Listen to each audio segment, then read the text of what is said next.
Continuamos aquí en Periodistas.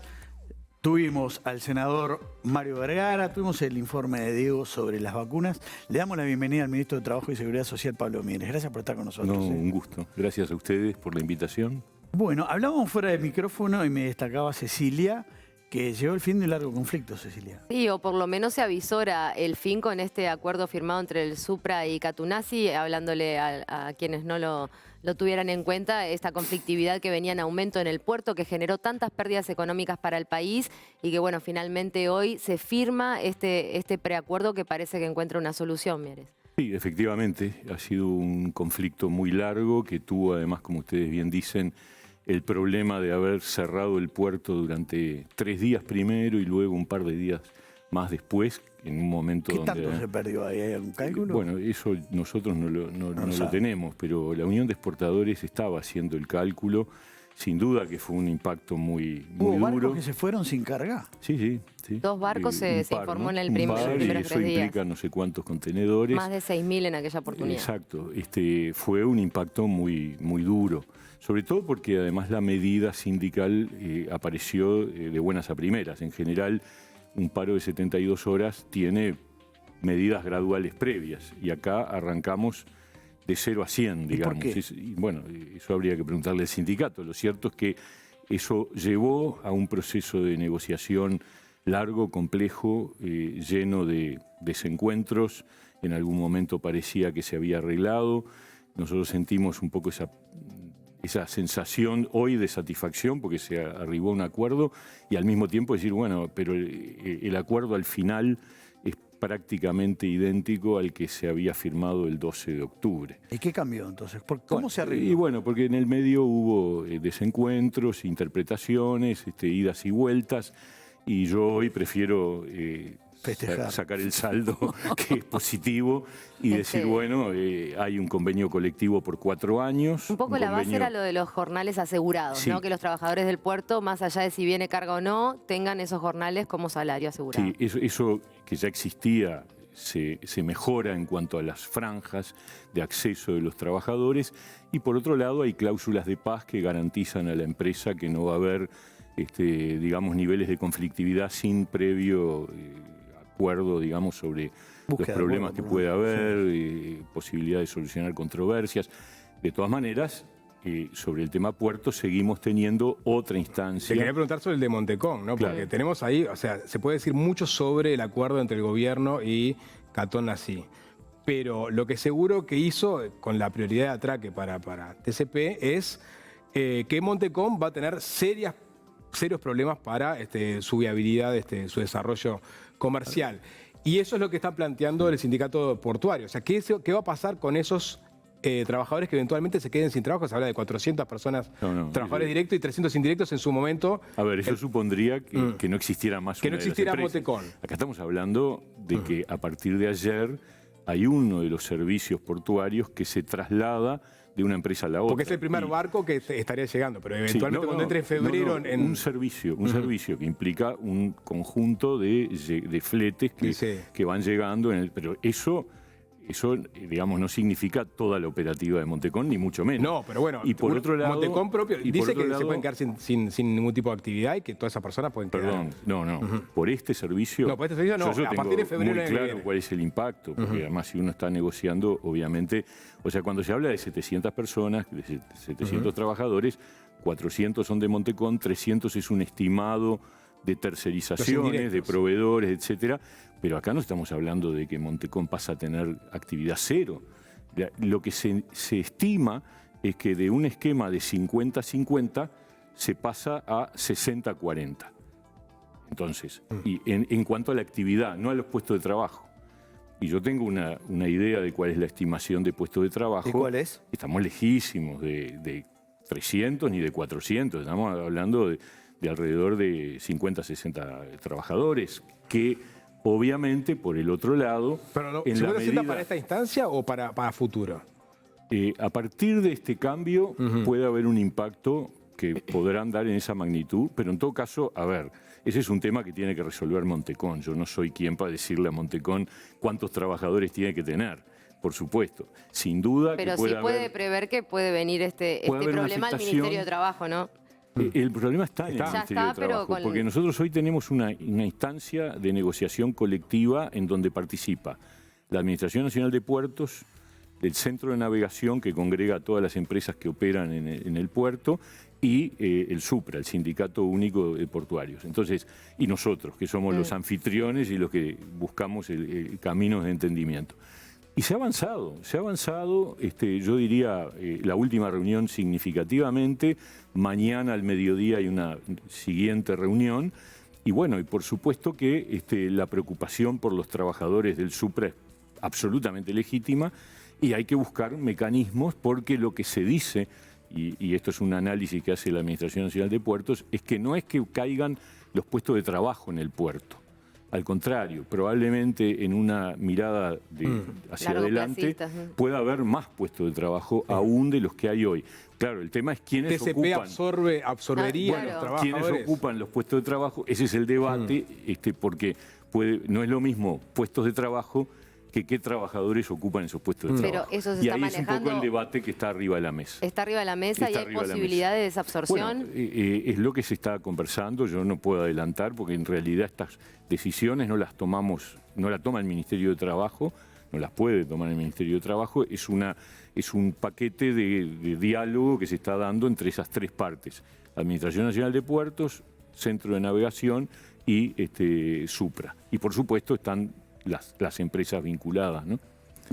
Así que veremos. Yo diría, hoy resolvimos un tema que era complicado, que venía de hacía tiempo, es una buena noticia para todos, una tranquilidad para todo el sector productivo, que obviamente depende de que el puerto esté operativo, y tenemos pendiente este otro asunto que está en pleno diálogo. ¿Era el principal tema laboral de preocupación hoy? Siempre hay, No, todo el tiempo. pero este era hay. el principal. Sí, yo diría por el impacto que tenía la situación de conflicto, porque no es lo mismo tener un conflicto en el puerto que en cualquier otro ámbito. Y porque es el puerto de salida de toda la producción. Claro. En un momento además donde los fletes no es fácil que lleguen a problema esta de zona del contenedores, mundo, ¿no es cierto? sobredemanda. Hay un problema de que el transporte marítimo está concentrado en el norte del mundo, sí, sí. entre Estados Unidos, Europa y China, y por lo tanto que vengan barcos acá no es una cosa permanente y obviamente si además encontramos el puerto cerrado es un gran lío. O sea que desde ese punto de vista estratégicamente era un conflicto particularmente central. Recién estábamos hablando con el senador Vergara, entre otras cosas, de la LUC. Ahora les vamos a preguntar de eso, de la campaña. Usted fue duro con algunas cosas que dijo sobre la campaña del Frente o de los que promueven la derogación. Yo le hago una pregunta previa.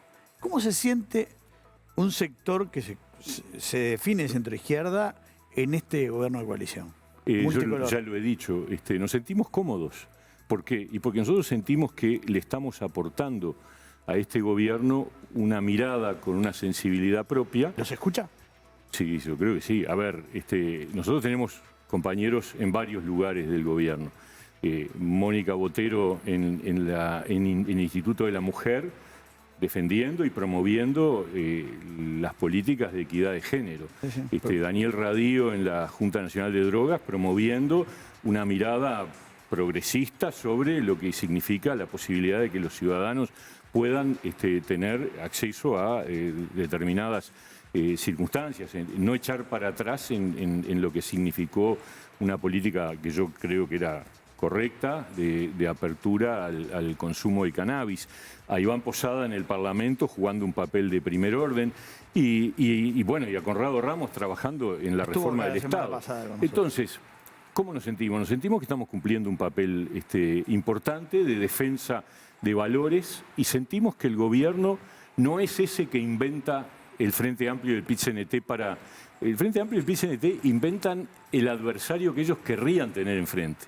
Es decir, gobierno, y estoy citando textual, neoliberal, de derecha, de ultraderecha, que arrasa con los derechos, que desmonta el papel del Estado. Nada de eso es verdad. Nada de eso ha ocurrido. Pero a ver, si alguien pudiera darme un ejemplo. Bueno, Vergara de que, acaba de decir que el gobierno tuvo la posibilidad de invertir mucho más dinero del que invirtió para cumplir su propia meta fiscal, no lo hizo en el marco de la pandemia. Sí, Eso lo no es un escuché. gobierno de corte social, sino más bien de derecha, y allí mismo tiene el argumento. Pero los números indican otra cosa. Este gobierno enfrentó la pandemia y, no dicho por nosotros que estamos en el gobierno, dicho por organismos internacionales, Uruguay está entre los países que mejor manejó la pandemia. Por supuesto que el año pasado tuvimos 100.000 pobres más. Ahora, en el mundo entero, hubo 110 millones de pobres más. Bueno, pero más Por allá del cierto mundo, que si se aumentó, hubiesen podido que se evitar los perdieron pobres puestos de trabajo. de ¿Saben Uruguay. cuántos puestos de trabajo se perdieron? No el año pasado, dicho por la OIT, 150 millones de puestos de trabajo este año en el mundo. Y Uruguay ha recuperado los puestos de trabajo, porque cuando uno mira los números de la encuesta de hogares y del mercado laboral, la cantidad de personas ocupadas y la tasa de actividad ya está en niveles prepandemia. Y la tasa de desocupación, que cuando empezó la pandemia se decía que iba a saltar al 14, al 15 y algunos hablaron del 20%, nunca pasó del 11,2%. Y al principio decíamos, no, claro, no crece más porque hay menos gente en el mercado de trabajo. Pero ahora, la de agosto, creo que mañana van a estar los datos de septiembre, la de agosto da 9,4%. 9,4%. El mes antes de la pandemia, cuando no había pandemia, cuando el Frente nos entregó el gobierno, ¿saben cuánto había de desocupados? 10,5. 10,5. Y hoy hay 9,4. Entonces, y vamos a ver cuántos pobres va a haber este año. Seguramente unos cuantos menos de esos 100.000 con el que se llena la boca, lamentablemente, el Frente Amplio y el PIT-CNT, acusando al gobierno de que aumentaron 100.000 pobres. 100.000 pobres en Uruguay, un 2%, contra 110 millones de pobres que aumentó el mundo entero. El mundo entero cayó el año pasado. A veces parece ridículo cuando uno escucha los ataques. Y la verdad, no es como si no quisieran reconocer que la pandemia primero afectó la salud de la gente, pero en segundo lugar, enseguida, el empleo y la economía. Pero Somos muchos el sectores van a decir, mundo la afectado. gente de Ampymes le va a decir, no fue suficiente el apoyo que le dieron a las pequeñas y medianas empresas. Y se lo van a decir ahora y en los gobiernos anteriores, pero sí lo dicen. Sectores de la cultura le van a decir, no fue suficiente los apoyos que nos dieron. O sea, va a haber sectores que le van a decir, no fue suficiente. Yo siempre siento que me gustaría responder más. Por supuesto, todos sentimos. El presidente de la República seguramente también siente que, porque siempre uno siente que le gustaría dar más. Pero hay límites, y hay límites que tienen que ver con las oportunidades que el país tiene, que priorizó, además, porque eso es otra cosa muy importante. El país tenía una estructura básica de sostén social muy desarrollada. Yo siempre me acuerdo de un dato que daba la CEPAL en el año 2020, no, la OIT, en el año 2020, decía, en América Latina, la cantidad de trabajadores que tienen cobertura frente al riesgo de desempleo es el 16%. Y si sacamos Chile y Uruguay, baja al 7%.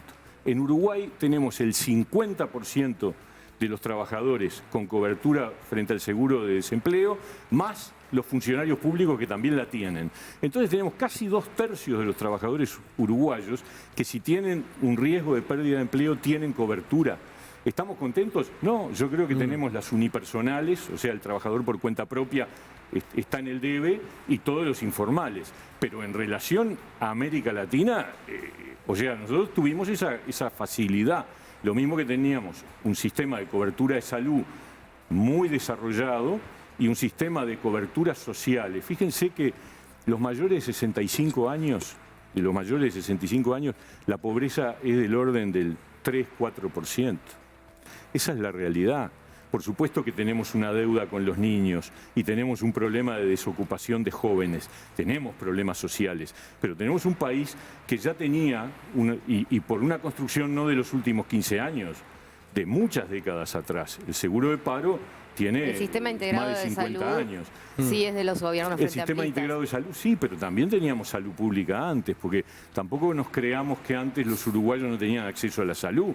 Los uruguayos tenían acceso al Ministerio de Salud Pública, en los hospitales de salud pública. Hablando de lo que Igual, fue importante coordinar en esta pandemia, ¿no? Con un sistema integrado que jugó a favor. el sistema integrado ayudó sin duda. Y son todas acumulaciones. Y las asignaciones familiares son de los años 40. Pero el gobierno tenía más plata, como afirma el Frente Amplio, para gastar y no lo hizo para Siempre cumplir su meta fiscal. Sí, no, a ver, nosotros lo que hicimos fue crear el Fondo Coronavirus, que generó una cuenta paralela. Obviamente que sí, yo creo que cuando uno calcula cuál es el déficit fiscal, lo calcula teniendo en cuenta que aparte tenés el Fondo Coronavirus, que ha sido muy importante en seguros de paro parciales, en subsidios para trabajadores informales, en subsidios de todo tipo que hemos de canastas de alimentos que todavía se siguen manteniendo. Incluso el otro día se anunciaron medidas muy importantes que van más allá de la pandemia. Se extendieron los jornales solidarios, vamos a tener una asignación familiar, MIDES, que se va a mantener independientemente de si que es una cosa que a mí me parecía muy importante, el riesgo digamos, la regla de juego es que si una persona recibe asignación familiar pero consigue un empleo, asignación familiar, plan de equidad, y consigue un empleo, pierde la asignación familiar, con lo cual es un incentivo para trabajar en negro. Porque entonces el tipo dice, no me conviene conseguir un laburo que después andas a ver si lo pierdo y me pierdo la asignación familiar. Bueno, durante todo el año 2022 va a haber asignaciones familiares, plan de equidad, independientemente de que la persona tenga trabajo y cuánto sea su sueldo. ¿Para qué? Para promover la formalidad, que es otro de los grandes desafíos que tenemos. Y cuando uno dice, este presupuesto, esta rendición de cuentas tiene tres objetos de gasto, de aumento de gasto. Uno, 50 millones para la primera infancia. Otro, ley de empleo para sectores vulnerables. Y el tercero, plata para erradicación de asentamientos. ¿A usted le parece que eso es un programa de un gobierno de derecha? Bueno, evidentemente no cierra. La derecha no solamente se manifiesta, el concepto de derecha no solamente se manifiesta en lo económico. O sea, cuando nos acusan de ser neoliberales o de extrema derecha. Pero Mieres convive con un grupo político, por ejemplo, que quiere restablecer la caducidad o hace una finta legal para liberar a los presos de Domingo Arena. O sea, también las críticas tampoco son tan alejadas con estas realidades. No tenemos acuerdo.